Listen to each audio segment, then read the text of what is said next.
Geometry 1, Chapter 4 Test, Topic 1. You should be able to give the rule and or a component vector when given either an image of a translation or when given points of a translation. So the first example, give the rule and the component vector of the translation shown below. So we have triangle ABC and we have triangle A prime, B prime, C prime. Remember, ABC is called the pre-image, and triangle A prime, B prime, C prime is called the image. The points get the primes after they have been moved. The first shape before it has been moved is called the pre-image. So what we do to find the rule or the component vector, or in this case both, we want to practice both, is we pick one point.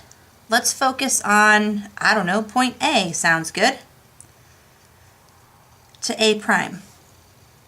Now what we want to know is what happened to point A to move it to point A prime. Well, it went up and it went left. What we need to know is how far up and how far left. So let's hear, it went up 1, 2, 3. So it went up 3. And it goes left 1, 2, 3.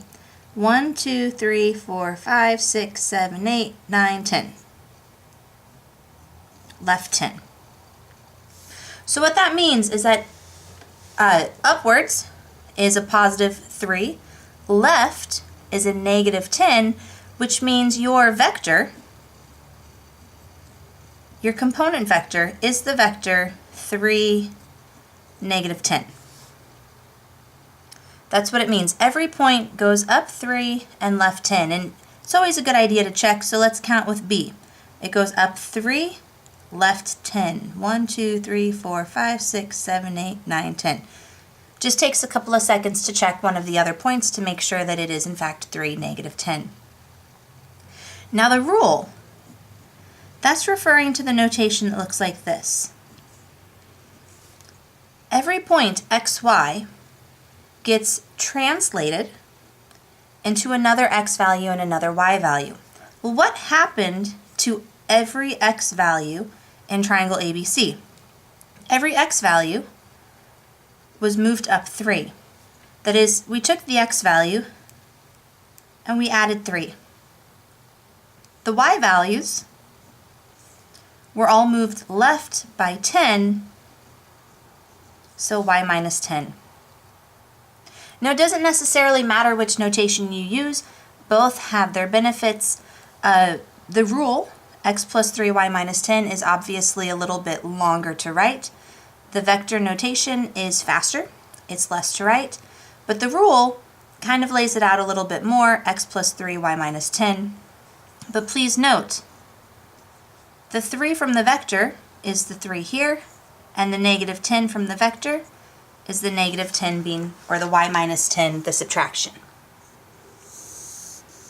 Now you're also expected to be able to do the same sort of thing without a picture when you're just given the points.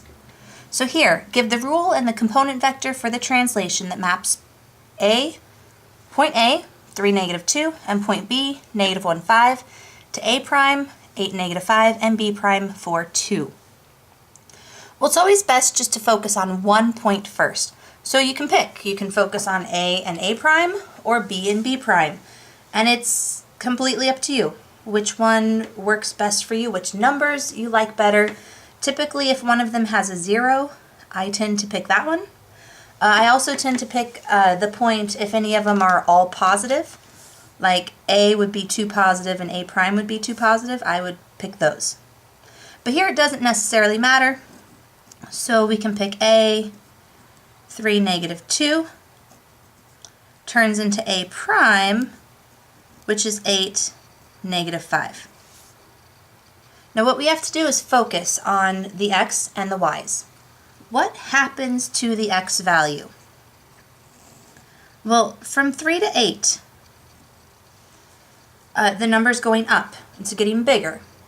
And the question is, how much bigger does it get?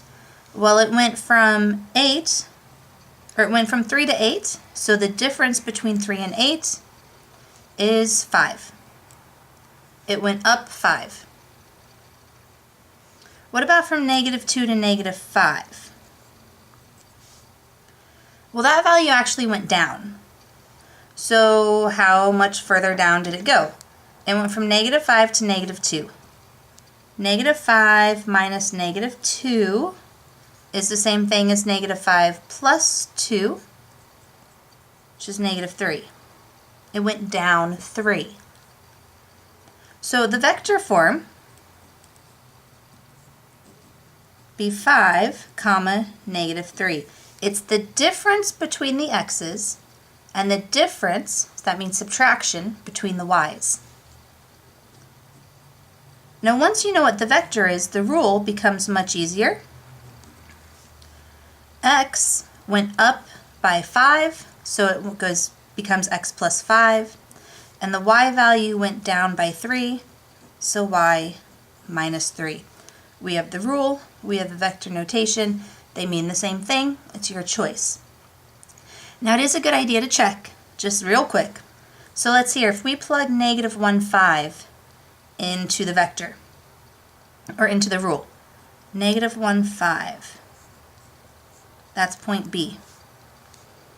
Well, your x value gets plugged in here for the x value, -1 plus 5, and the y value gets plugged in for y, 5 minus 3. -1 plus 5 is 4, 5 minus 3 is 2, and lo and behold, that's B prime. So the rule that we found for A holds true for B.